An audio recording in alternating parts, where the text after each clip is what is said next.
Финпол депутат Кубанычбек Жумалиевдин мүлкүн текшерүүгө алат. Экономикалык кылмыштарга каршы күрөшүү мамлекеттик кызматты жогорку кеңештин депутаты Кубанычбек Жумалиевдин мүлкүнө карата сотко чейинки тергөө ишин баштады. Маалыматка ылайык, башкы прокуратура кылмыштардын жана жоруктардын бирдиктүү рейстерине мыйзамсыз баюу жана кызмат адамынын ишкердик ишине мыйзамсыз катышуу беренелери боюнча катталган. Анын негизинде Финполиция сотко чейинки өндүрүш ишин баштаган. Учурда аталган соттук териштирүүнүн алкагында депутаттын мыйзамсыз баюу фактыларын аныктоо боюнча текшерүү жүргүзүлүп жатат. Буга чейин Ички иштер министрлигине жогорку кеңештин депутаты Кубанычбек Жумалиев кайрылып, социалдык түйүндөрдө Сыймык Жапыкеев деген жаранга мыйзам чегинде чара көрүү тууралуу кайрылган.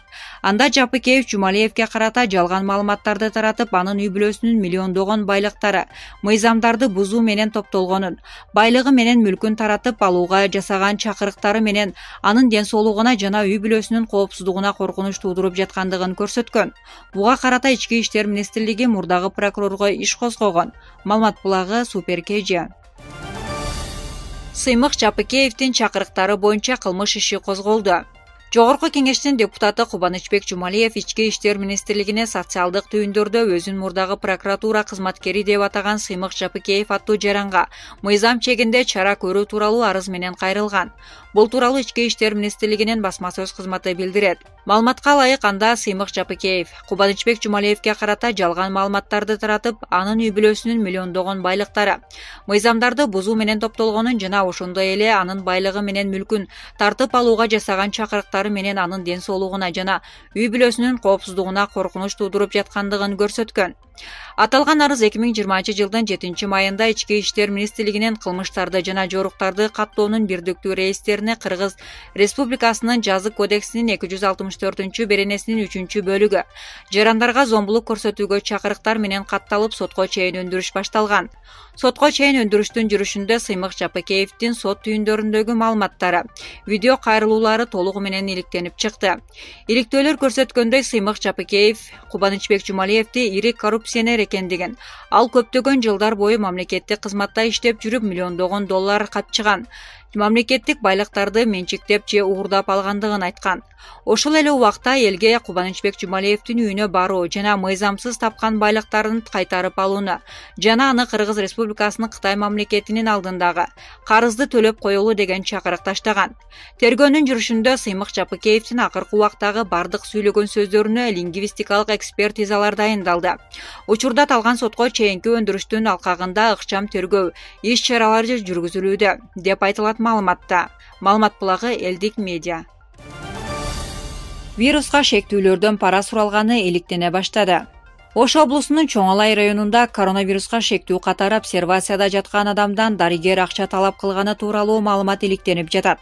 Бул тууралуу Азаттыкка Саламаттыкты сактоо министрлигинин медициналык жардам уюштуруу жана дары-дармек саясаты бөлүмүнүн башчысы Кубанычбек Калмаматов билдирди.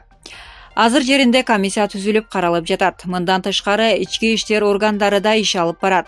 Ички иликтөө жүргүзүлүп, анын жыйынтыгын беришсин, ошого жараша чара көрөбүз. Дабагерлер ал киши ооруканада жатып алып, мен канча төлөйм деп чөнтөгүнөн 5000 сомдукка акчаны чыгарып, ыргытып, акча берейин, мени кетиргиле деген чагым кылганын, кетирбей койгондон кийин ызы-чуу сала баштаганын айтышууда. Ал жаран өзү үй карантинден режимин сактабай качып кетип калыптыр. Буга чейин Чоң Алайдын тургуну Жаныш Эрматов райондук ооруканага обсервацияга жаткырылган. Бейтаптардан дарыгерлер 2000 сомдон акча талап кылып жатканын, коронавируска шектелип, бирок анализи таза чыккан тургундардан пара талап кылганын айтып, Азаттыкка кайрылган. Эрматов дарыгерлерге акча төлөө боюнча суроо узатып жатканын видеого тартып алган. Тасмадагы дарыгер, эгер анализиңер таза чыкса, жаткан күнүңөргө гана төлөйсүңөр деп жооп берген. 12-майга карата Кыргызстанда коронавирус 1037 адамдан анализинен табылды. Алардын 12си кайтыш болду. Айыгып чыккандар 709. Маалымат булагы Азаттык KG. Тамтыгы калбай күйүп кеткен чек ара чырында үйүнөн ажыраган жарандар башка жакта баш калкалап жатышат. 8 майда Баткен облусунун чек ара аймагындагы Чырда чек аранын чок ортосунда жайгашкан кыргыз тарапка тиешелүү болгон үйдү тажик тарап өрттөп жиберишкенин жашоочу маалымдаган. Ал эми бүгүн 10-майда үйдүн ээсинин иниси турак жай тамтыгы калбай күйүп кеткенин, анда 2 үй бүлө баш калкалап келгенин Суперкежи порталына айтып берди. Анын айтымында азыркы тапта аталган үйдүн жашоочулары башка жакта баш калкалап жатышат.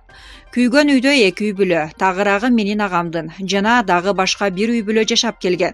Экинчи үй бүлөдө кемпир чал небереси менен жана агам 5 баласы менен жалпы үйдө 10 адам баш калкалоочу. Азыр алар менин үйүмдө жашап жатышат. Окуя болгон учурда ок аттуу болуп, жашоочулар болушунча үйдө жашынууга аракет кылган. Бирок алар абалдын кооптуулугун байкап качып чыгууга аргасыз болушкан. Бүгүн айыл өкмөт аким келишип, өрттөлгөн үй тургузулуп бериле турганын айтышты, деп билдирди жашоочу. Маалымат булагы Суперкежи. Мигрант. Москвада өз мекениме кетем деген кыргыз жарандары алдамчы таксисттердин жеми болуп жатышат. Москвада кыргыз таксисттери элди алдап чек арага ташып атышат. Мындай маалыматты Москва шаарынын тургуну Элнура Мырзакеримова Коом пресс сайтына билдирди. 28 марттан бери үйдө 3 бала иштебей олтурат. Биз аларды тамак аш менен камсыздап жатабыз. Жердештерибизди таштап коймок белек. Ушул ызычуу башталгандан бери мигранттардын ичи тынч эмес. Кимдир бирөө тарабынан үйгө кетебиз деген WhatsApp группа түзүлүптүр. Ал жакта автобус же унаа менен Кыргызстанга кетебиз деп алдап ызычуу түшүп жатышат. Мигранттарыбыздын көпчүлүгү Facebook'та олтурбайт, ошондуктан алдамчы таксисттердин жеми болуп атышат. Эртең менен Котельники метросуна барып, ошол таксисттер менен сүйлөшүп келдим. Эми чек арага топтоло берсек, анан алып кетишет да дешет камырабай. Ооба, алып кетишет, бирок ушинтип жөн эле элди алдай берүүнүн зарылдыгы жок эле дейт мигрант айым. Маалымат булагы Элдик медиа. Саламаттык сактоо министрлигинин эсебине 137 миллион сом каражат топтолду. 12-майдагы маалыматка карата Кыргызстандын Саламаттык сактоо министрлигинин эсебине 137 миллион 288 миң 648 сом чогулду. Анын 134 миллион 144 миң сому медициналык кызматкерлерге кошумча төлөм үчүн багытталган. Өкмөттүн жардам каражаттар боюнча түзүлгөн Help Covid KG сайтындагы маалыматка ылайык, Саламаттык сактоо министрлигине чогулган акчанын 78 миллион сому коротулду.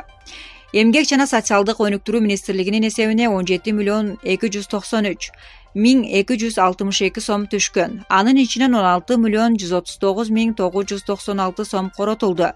Ал эми Бишкек мэриясынын эсебине түшкөн 7 миллион сомдун 2 миллион сомдон ашыгы жумшалды. Чогулган каражаттарды жумшоо боюнча маалыматтарга бул жактан көз салып турсаңыз болот. Өкмөт COVID-19 вирусу менен күрөшүүдөгү иш-чараларын каржылаш үчүн жеке жана юридикалык жактардан ыктыярдуу жардам көрсөтүүнү каалагандар үчүн эсеп ачкан.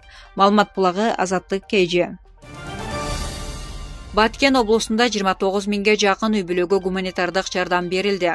Баткен облусунда 29 миңге жакын үй бүлөгө гуманитардык жардам берилди. Бул тууралуу өкмөттүн Баткен облусундагы ыйгарым укуктуу өкүлүнүн басма сөз кызматынан кабарлашты. Маалыматка ылайык, өлкөдө кооптуу илдеттин алгачкы учурлары катталып, өзгөчө кырдаал жарыяланган күндөн тарта аз камсыз болгон жана убактылуу жумушсуз калган турмуш шарты оор үй бүлөлөргө жакындан көңүл бурулуп жардамдар берилип жатат. 2020 жылдын 11-майына чейин облус боюнча 28 миң 979 үй бүлөгө гуманитардык жардам көрсөтүлгөн. Жардамдар негизинен азык түлүү киретинде берилип, анын курамын 1358,4 тонна un, 44 миң 218 килограмм макарон, 55 миң 569 литр өсүмдүк мая, 29 миң 957 килограмм күрүч, 224 миң 12 килограмм кум шекер, 1 миң 493 килограмм эт, 5 миң 792 килограмм картошка түздү. Гуманитардык жардамдар медициналык каражат түрүндө 6,5 тонна хлор, 935 миң 77 даана беткап, 1 миң 885 литр антисептикалык каражат, 1 миң 967 даана коргоо костюмдары, 12 миң 276 даана колкап берилди. Мындан сырткары берилген финансылык жардамдардын көлөмү 7 миллион 570 миң сомду түздү. Жардамдар мамлекет тарабынан, материалдык резервтер фонду тарабынан, ошондой эле коомдук фонддор, кайрымдуулук уюмдар, жеке ишкерлер жана башка тараптардан берилди деп билдирди мекеме өкүлү. Маалымат булагы Суперкежи. Кыргызстан Тажикстан менен чек арасындагы бир посту жабууну пландап жатат. Кыргызстан Тажикстан менен чек арасындагы бир өткөрмө бекетин жабуу маселесин караштырып жатат. Бул тууралуу 12-майда Жогорку кеңеште маалымат берген вице-премьер-министр Акрам Мадымаров билдирди. Ал депутат Табалды Талаевдин суроосуна жооп берип жатып, тажик тарап сүйлөшүүгө келбей койду деп айтуу туура эмес болорун. Экономикалык ыкманы колдонуп, чек араны жапса, кыргыз тарап өз жарандарына көбүрөөк зыян келдирип аларын, бирок бир пост боюнча маселе каралып жатканын айтты. Экономикалык рычагдын убактысын өткөрүп жибердик. Муну ачык айтышыбыз керек. Өзбекстан менен Тажикстандын ортосундагы экономикалык алака жакшы болуп, азыр ортосунда 16 чек ара өткөрмө пункту иштеп жатат. Бирок Согдо облусу боюнча кандайдыр бир деңгээлде бизге көз карандылык бар. 2-3 күндө Кайрагач постун толук жапканга барабыз. Алар өзүлөрү да коронавируска байланыштуу кат жөнөткөн. Азыр бир посту жапканга барабыз. Бирок кызыл белди толук жапканды эл аралык нормаларга ылайык карашыбыз керек. Депутат Тылаев кыргыз өкмөтүнүн чек ара маселелери боюнча ишин сынга алып, Тажикстан менен чек араны жабууну сунуш кылган. Биздин кошуналар көнбөсө, анда биз чечкиндүү кадамдарга баралы. Товар жүгүртүү бир жылда болгону $27 миллион болду. Анын 18% гана Тажикстанга импорт. Аны түшүнбөсө, менин сунушум чечкиндүү кадамдарга баралы. Чек араны толук жабалы. Сүйлөшүүлөр бүткүчө 1 жылбы, 2 жылбы шылтоо айта бербей конкреттүү кадамга баралы.